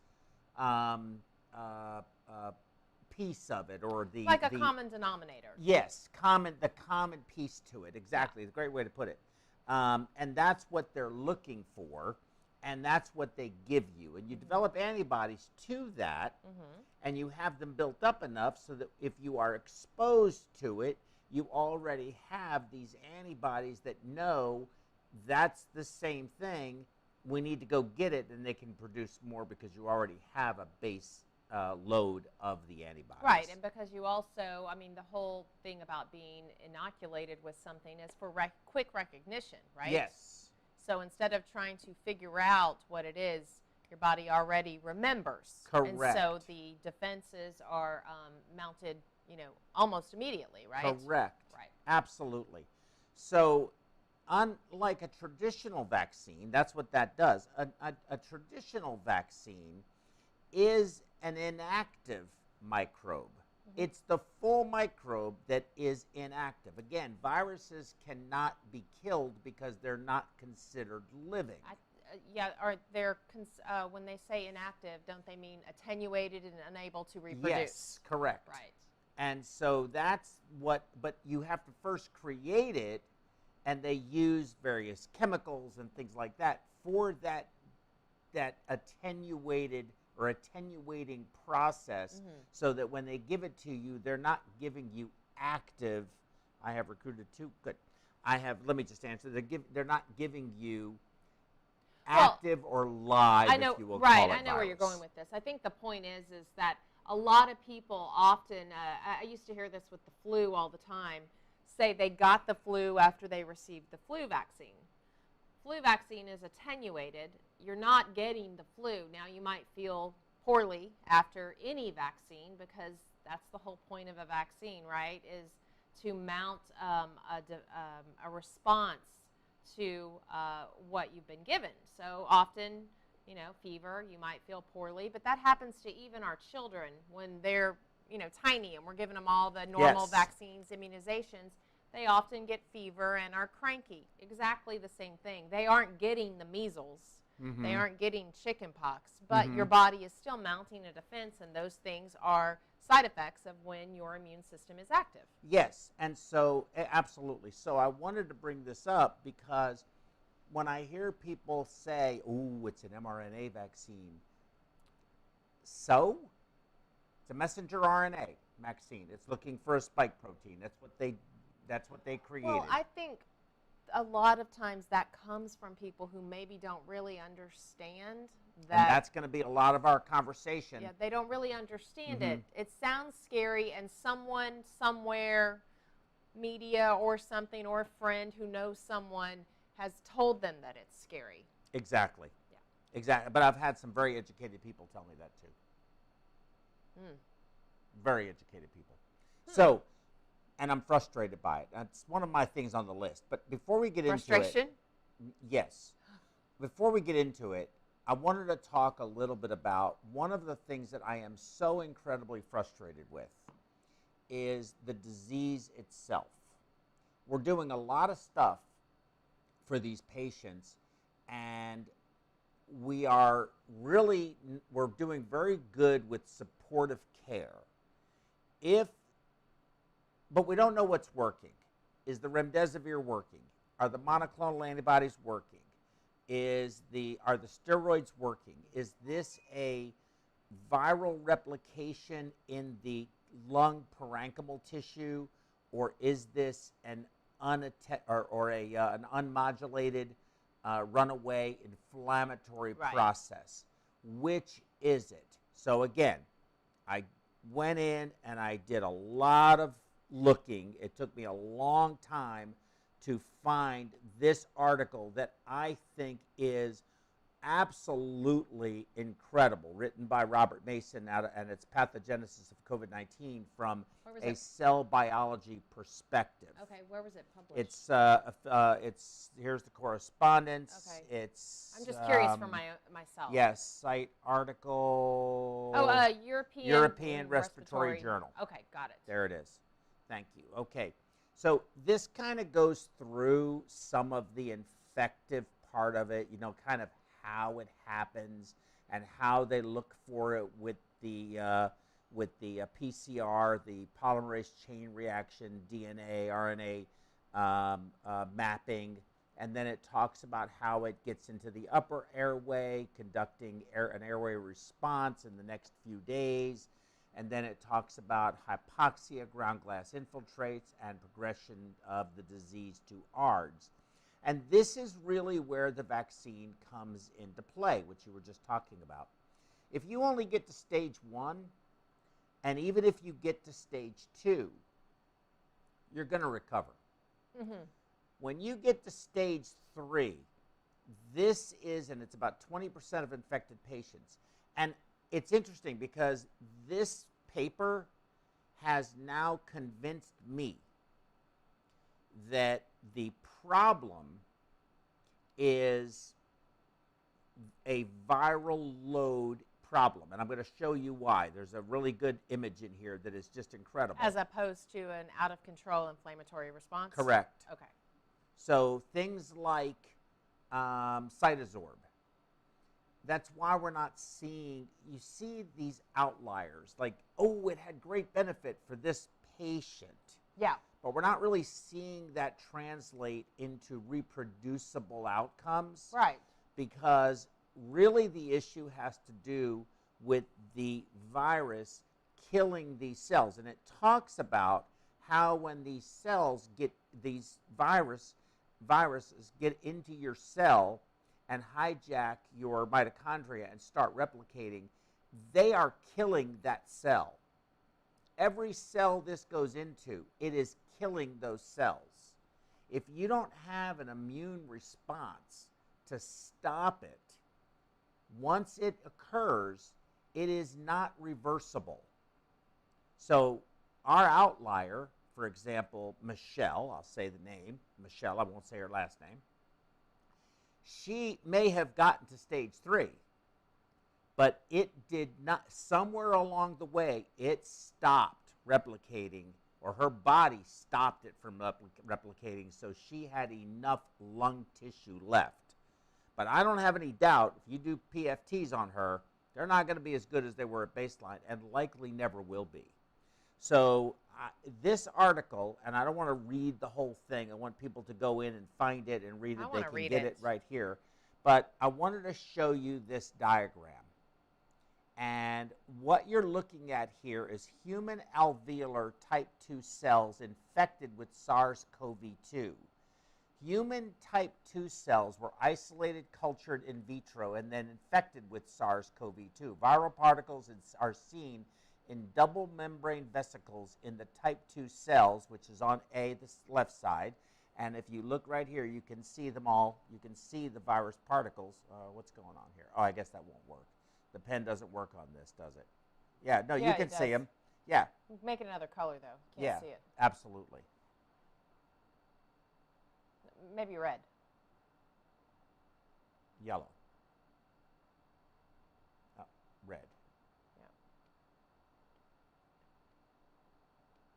you go. There. So look in here. Yeah. See the virus particles? So those See little the virus dots? Yep, all these little dots. And if you look over here at this, you're looking at the apical microvilli, which are on the inside of your alveoli to increase surface area, and also for secretions, and also for some other things that it does. But you can see them all around here. Because all those really dark spots are the viral particles. Correct. Okay. And this goes on to explain how these virus particles go and work and then destroy these cells. So if you, and of course we are uncertain what we're doing, but this is a very good point. It says, as we await the development and testing of specific antiviral drugs. Now, remdesivir existed when this was written. It was being used when this was being written. And this goes, that's good on my slides for now. And when you go to people who are saying, I don't want to take something because it was rushed through or because it's experimental, what do you think we're doing to you when you come into the hospital and you need all of these medications and ECMO for supportive therapy? And that's another one of my things that I want to talk about, is that there's a big belief that we are curing people, and we are not curing anyone. No. It is purely supportive, and that's it. If the, we've had several patients on ECMO that have gone on to have very, very, very low lung volumes. Their lungs became so incredibly stiff, and they ended up with a tidal volume, an inspired tidal volume, more than double the expired tidal volume, because it was all going out the chest tubes because they just kept blowing holes through their lungs. So, or what about the ones that we had tidal volumes that were 70? Right, with a pressure of 50. Yeah, and that's all they could do. And it should be 500, 700 with a pressure of 18. Yeah. Oh, look, I think we have the John lung joining just us. Cannot tolerate that kind of thing. So, this is a real problem, a real concern, a real problem. And so I would say people that tell me they don't want to take the vaccine because it was rushed through and because it's experimental know very little about vaccines, number one. And number two, I think those people should take into consideration that they're coming in getting priority in the hospital. They're being treated. They're consuming a lot of resources. They're making a lot of other patients with diseases have to be held off. And they're certainly allowing for a lot of experimental stuff to be done for them. And it's frankly discouraging to me and quite frustrating. Yeah.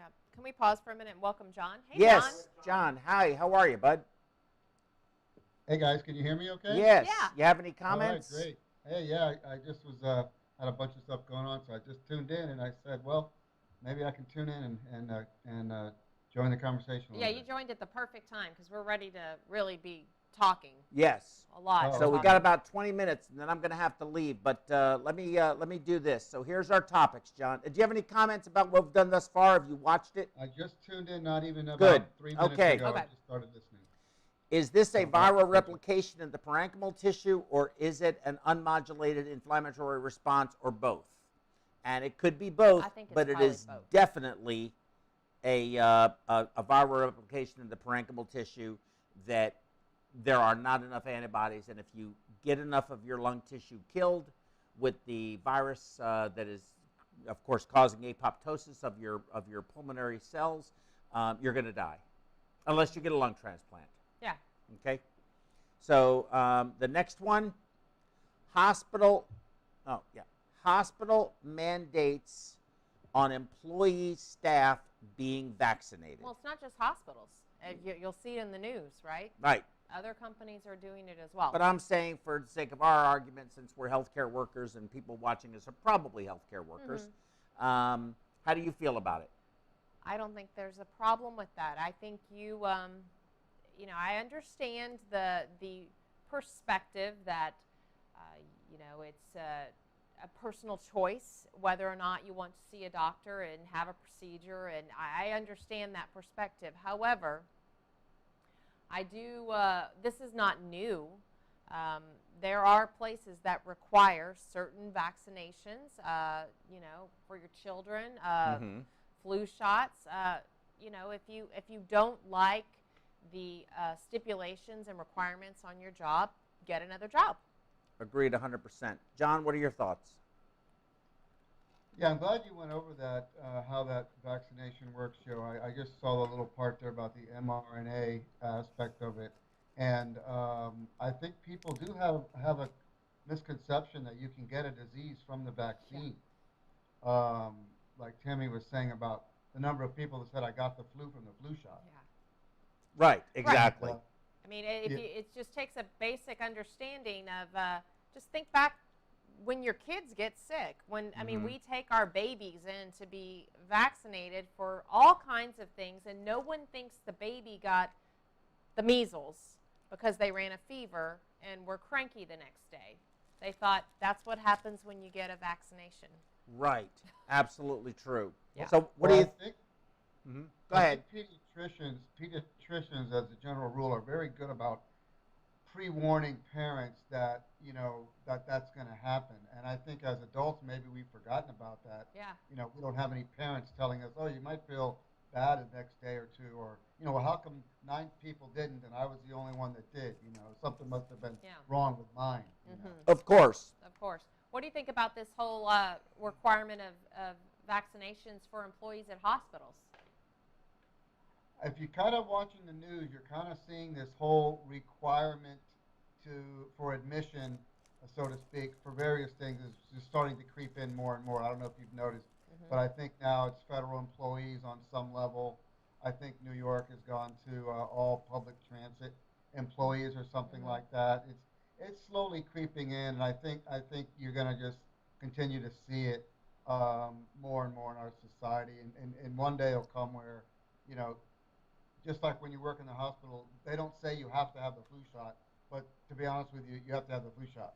Right. You know, otherwise they put a red scarlet letter on your. Well, and I think it really comes down to, it's not a matter of control over people. It's a matter of trying to control a situation that I think no one wants to continue living this way.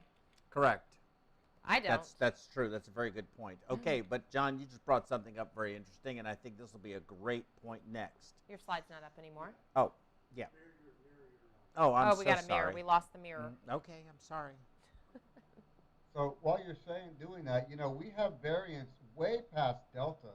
Yeah. They're way into Lambda and beyond. There's like LMNO. I don't know how many more there are past Delta. It just happens to be that the Delta one basically transformed itself into a more highly contagious one, apparently. Okay, so let's throw that up. Perfect. Okay. Next one, University of Washington. I just got through reading a report where if you are a transplant candidate, is everything okay? I see it blinking and stuff. Yeah, we just adjusting. Oh, okay. Is everything's okay? Yeah, Still blinking. Yeah, it's blinking a little bit.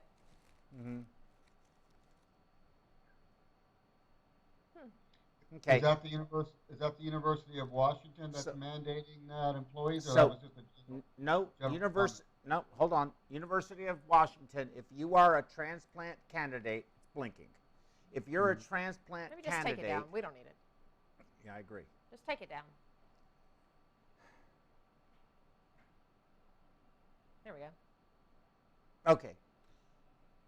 If you're a transplant candidate and you have not been vaccinated or refused the vaccine, you go to, and I forgot what it's called, something category or whatever 7, which means you're not off the list, but you cannot get the vaccine. I mean, get the transplant. So if it's a solid organ transplant, kidney, heart, liver, other than lung, if you're there for COVID because your COVID has consumed your lungs and you are getting a lung transplant because of COVID, then you have, if you do not get the vaccine, You do not get your solid organ transplant. So I'm not there for lung transplant. I have something wrong with my kidneys, but I'm unvaccinated and I refuse to become vaccinated. I'm at the bottom of the list. You're not only on the bottom of the list, you're still on the list, but ineligible for the transplant. In other words, you don't get kicked off the list. You have to go through that whole process again, but you are basically ineligible to get the organ that may be perfect for you until you get that vaccine. You're in a holding place. Correct. You're in the waiting room, but Correct. You can't leave until you get vaccinated. Correct. Wow. And I think you're going to see that happen more and more as time goes on. Mm-hmm. Because I'm sorry, you can all be mad at me if you want to, but I feel like you have to take some level of personal responsibility. Again, it's okay for you not to want the vaccine. Mm-hmm. It's not okay for you to consume all of the resources that are being consumed by in the hospitals, the human resources, the equipment, the disposables, everything else, the blood, you name it, the beds, in deference to other people who also need it. Our hearts are canceled again, orthopedic surgery is canceled again, neurosurgery is canceled again. Everything is getting canceled and having to wait, and it is unfair. I just talked to someone, a personal friend, who is a cancer survivor. Obviously, when you go through something like that, you're in a support group with other people going through that, and their cancer friend, if you will, now can't get the procedure that she needs because of all of this, and she's at a dire state. Like a bone marrow transplant or something, or I don't know the specifics, mm-hmm. but she's not allowed because they've shut everything down. And it's just unfair. And she's at a critical stage unfair. In her, and so this could make the difference in her life. Yes. Because, and I understand that happens all the time, right? But again, this is someone's personal choice that they've decided for themselves, and if you want to decide that for yourselves, but it's the ripple effect to everyone else. Well, no, you want to make that choice. You're on a waiting list if we have X number of patients in the hospital and there's no further room. Right. In other words, other people are ahead of you and you have to wait, and that might mean your life. Yeah. I think it is incredibly selfish, and I'm frustrated as can be. And listen, I tend to be biased towards more conservative news channels, Mm-hmm. But I'm very frustrated listening to them talk about not getting this vaccine in the people, well, you have such a low chance of having a problem. The problem is, the low chance of having a problem, if enough of those people have a problem, and they are having a problem, the system becomes overwhelmed. Right. They don't see that. And I think that their thought processes about, well, this is freedom and this is America and you can make that choice. Absolutely you can, but don't come running for help when you yourself have made a choice to not do something to help yourself. Help us help you. This is ridiculous. Yeah. And I'm totally flustered by it. Because this is, I don't know what you're going through there, John, but our fourth surge, this is worse than the third, and I didn't think it could be worse. And, I've been doing this job for 43 years. I always thought I would, I'm still good. I'm still feeling good, still feeling strong. I can keep doing this. I don't know that I want to. For the first time in my career, I'm actually feeling like I've had enough of this nonsense. I think this is the worst. I think this is worse than any of the surges. Yes. And I have to hold on because you can't leave now. That'd be abandoning ship. Yeah. You can't. Joe and Tammy, we, now we're a major referral center, but this is still a big number I'm about to tell you, and if you understand what I'm about to say. Today is Thursday. Last Saturday and Sunday, Friday and Saturday, the weekends, Saturday and Sunday, we turned down outside requests for us to accept 12 urgent ECMO potential patients to our unit. That's a big number. 12 turned down. And another 3 or 4 this week that I know of. That's Yeah. a big number. About a 5-day period. I mean, So we can't take them. We can't take them. Where- And they're at a center that doesn't do ECMO, but they know that, you know, they're one of our feeder centers, which we have a bunch. And the onslaught is, you know, every 2 hours somebody calls and says, "Can you take this patient?" The last 2 patients we did accept, 24 years old, both of them. Yep. Very Yeah. young. Yes, us too. We're Us Now, too. you know, that's not to say we haven't had we've had a couple of successes, but they're outliers. very much outliers. And we do ECMO very well. And it's not just us. It's when I talk to the people that I know in the medical center and other places, the outcomes with this are nowhere close to comparable to what it was with H1N1. Not even close. It's very low. And but we have some successes, and that becomes what people see. That's what goes on the news, and then people decide, oh, I want my family member to have ECMO. It's a finite resource. It is. And, you know, the more valuable the resource, in other words, you know, the greater the need, the more selective you need to be to pick people who are most likely to be successful. Mm-hmm. Otherwise, you're, you know, like we've said this so many times, John, I know you'll agree, this isn't a quick fix. So you are going to have your machine, your people tied up for a very long time With one patient. With one patient, and who you know, may not be the best candidate, and then another great candidate comes along, and all your devices are in use. Right.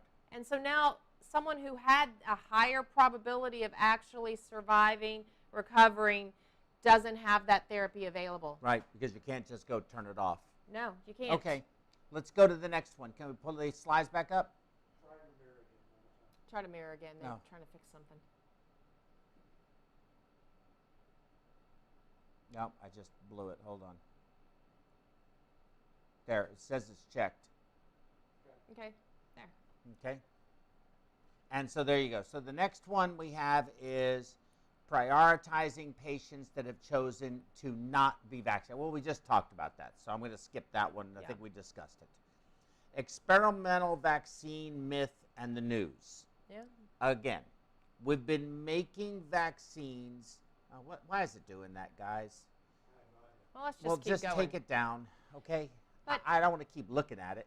We have been doing vaccines for hundreds of years. And, Yes. and in fact, this specific vaccine has been in study since the first MERS. You know, a long time ago, Right. we were looking at these Coronaviruses. Yeah, we Right. were looking at these types of things. Mm-hmm. And I think, too, people get afraid of the emergency authorization use from FDA. That doesn't mean that they haven't checked it. Right. That's not what it means. We have one of, if not the lengthiest parameters for Certification process. to get things Approval out process. to the public. It doesn't mean Mhm. that things can't be used before then safely. And I think everybody knows about people going to other countries to get treatments that haven't quite made it here way before this, and nobody seemed to have a problem with that, Right. right? Right. Something's approved in Europe, and I'm going to go to Europe, Right. or I'm going to go to Mexico, and I'm going to do that. It has nothing to do with, it's because of the frenzy that is associated with what we're in right now, I think. I agree. Okay. So our next one on the list is we have had successes, but. So we have had successes, We have. but. We have done somewhere around 65 COVID ECMOs. Yeah. Early phase, we had some good success. Meaning they came off ECMO and went home? Yes. Yeah, okay. Second surge, we had a little less success, but still some success. Third surge, Abysmal. abysmal. Well, except for the one, right? It was abysmal, but we had one or two. Well, we didn't have 0. We didn't have 0. But it wasn't good numbers. It's less than 10%. Yes. It is less than 10%. It was 8%, wasn't it? Yes. Yeah. And I talked to somebody today at the medical center. One of the cases that they did, which was in the news, it was an airline pilot from British Airways. And he was on ECMO, and he got off ECMO, and they got him discharged from the hospital. They had a big to-do. They showed it all. He went back to England and was continuing to convalesce, and he died of pulmonary failure. Complications from the COVID. Very strange indeed. But I think that people that watch this program that may not be healthcare practitioners somewhere along the way, because I've gotten calls from people. And so I know people, general public right now, because their family member's very sick, are calling saying, I want my family member to get ECMO. Well, ECMO is not always a solution. ECMO is not appropriate for everyone. There is not enough ECMO. They're not aspirins. These are very invasive devices, and there's only so many of them. There's only so many of us. So there's a limit. Well, and not just that. It's not appropriate for everyone. ECMO comes with its own problems. Absolutely true. Absolutely Lots true. of problems. And the more comorbidities you have, the less beneficial ECMO will be. Or having it put in and managed at a place that doesn't have any immediate or frequent experience. Correct. Right. Then you're really opening a can of worms, because ECMO itself can harm you. Yes. It has its own morbidity and mortality associated with it. Absolutely 100% true. Which brings up use of ECMO and resource utilization, marketing, public information, and the finite nature of the resource. So use of ECMO and resource utilization, I think we've already discussed it. It's really high. Marketing. Companies and people are greedy, and they will market something, and this will work as an ECMO, and every center should have an ECMO, and every center should do this, and every center should do that. Tammy, I think you say it best. Please tell our audience how strongly you feel about a place that has never done ECMO getting sold a pump that can be used as ECMO, and just putting a patient on ECMO because they can, and because the company selling it is selling them on, this will put your hospital on the map as an ECMO center. Well, it's not that places that don't do ECMO won't be able to put a patient on ECMO. They will. Like the actual mechanical techniques, sure, probably they'll be able to. But managing it is completely something else. And then, especially in this climate, all the hospitals are full. If you get into it, your family member is now on ECMO. As a caregiver, you're not really sure how you're going to manage this. You may not be able to get it out. In fact, you likely are going to be with that ECMO until it does whatever it's going to do. And if you don't have experience managing it, it's not going to be something good. These patients aren't just snapping off of ECMO. It's weeks, months of careful management and setbacks. Yeah, you're going to managing well, setbacks. That's what I was going to say is it's not just I got on and I've got to do this and we just got to wait it out. There are going to be problems almost weekly, huge problems that you're going to have to overcome, and they're not the same. I'm going to tell everybody a story. For one patient, it's one thing. For another patient, it's something else. There's bleeding. There's anticoagulation protocol. There's cannula position and malposition and migration. There's cardiac output. There's rhythm disturbances. There's temperature management. There's stroke risk. There's feeding them, mobilizing them, moving the feeding. There's infection risk. There's renal failure. There's fluid balance management. We could go on and on and on and on. It just doesn't end. I mean, it's a very serious. This is a big deal. But we see it as just an ECMO because we do it all the time. But when we really look at it, not something anyone should just be embarking on for the first time because they think they can, because this device runs itself. You don't even need a perfusionist. You can just do it with a nurse. This no problem. In a community hospital, that in my view is malpractice. That's what I think. I wanted to tell you this though, because you were there. Just to show you how complicated this is, I had a doctor. Now this was a patient who was younger, had an extremely hyperdynamic heart, big time cardiac output, was on VV ECMO, and their arterial sats were still low. The PO2 coming out of the oxygenator was 350. The patient's arterial PO2 was only 55. And this physician could not understand how that could possibly be. Now, I have no perfusionists who don't understand that. I know nurses that don't understand that. I know doctors that don't understand that. If they don't do ECMO, they're not going to understand that. And after explaining it, now that very same patient actually ended up in a different hospital. We got the patient transferred, and having to use 2 circuits in order to have enough flow to accommodate their high cardiac output with no native lung contribution. But I've had physicians, perfusionists, nurses who simply cannot understand that, and it's really hard to get them to. But for us, it becomes second nature, and we just assume everybody knows. So that's something I think is very important. Public information, look, there's a lot of information out there on the web. I think people believe that my family member is I want them to live. We all want to live, right? Yeah. We want our family to live. And we need to get him on ECMO. We need to get him somewhere where they have ECMO. I say get vaccinated. I say get vaccinated so you don't need ECMO, because this 4th surge is worse than the 3rd surge, and the 3rd surge almost broke our backs. The 2nd surge and the 1st surge was pre-vaccine, so I'm a little bit different about the feeling on it.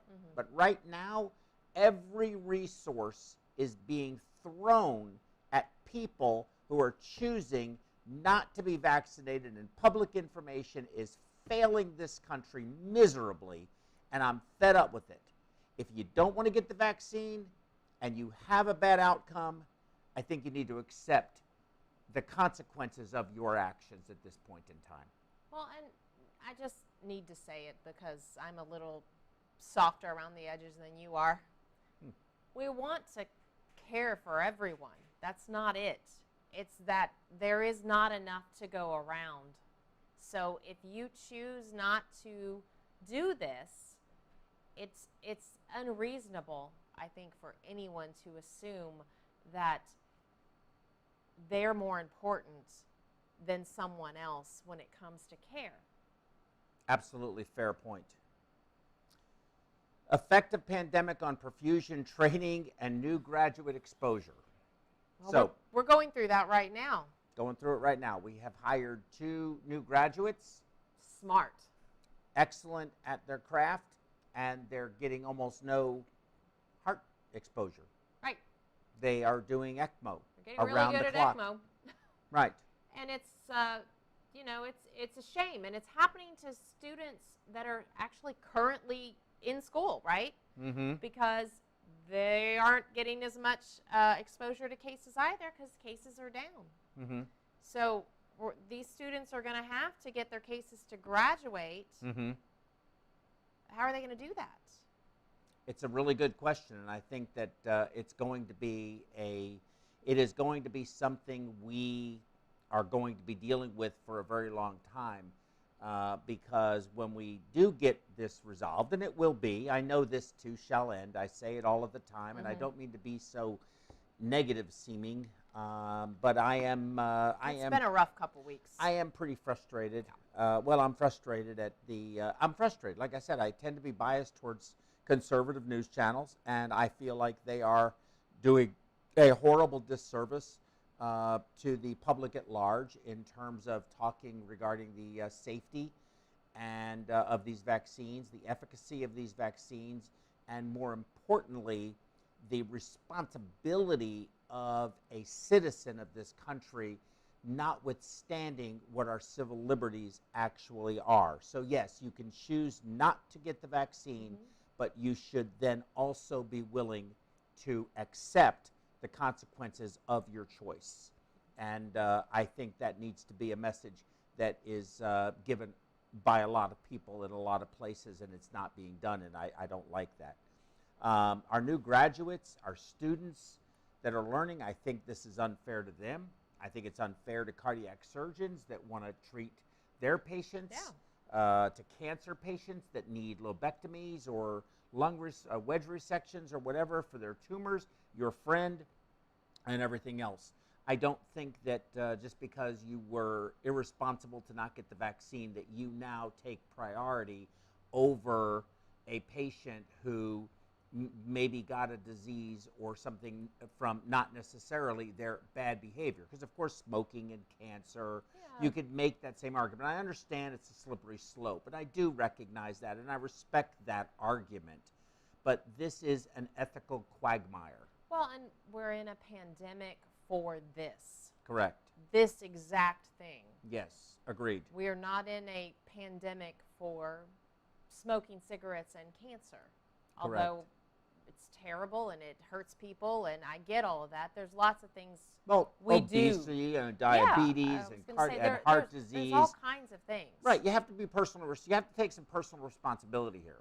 However, but we treat everybody. Of course. Even the gangbanger that gets shot in the gunfight, we still give that person the same exact care that we would give the innocent victim of a drive-by shooting that had never done anything wrong, could be whatever. So we treat everybody the same, and so but when we do these programs, I can separate myself from that. I'm in the trench, and I got to take care of the problem in front of me. I reckon that's a responsibility we have accepted, which brings up my last point. Running a company and managing a department and the needs of the hospitals, our customers, the patients who are our customers, and our own staff and their own family trials and tribulations. It's hard. I mean, being in healthcare, you know, we signed up to do this thing, and this is a time when what we're doing is a very difficult time. You know, just like if you enlisted in the Army because you wanted to go to college and there's no war going on, and then a war happens, you know, you signed up for that. Good analogy.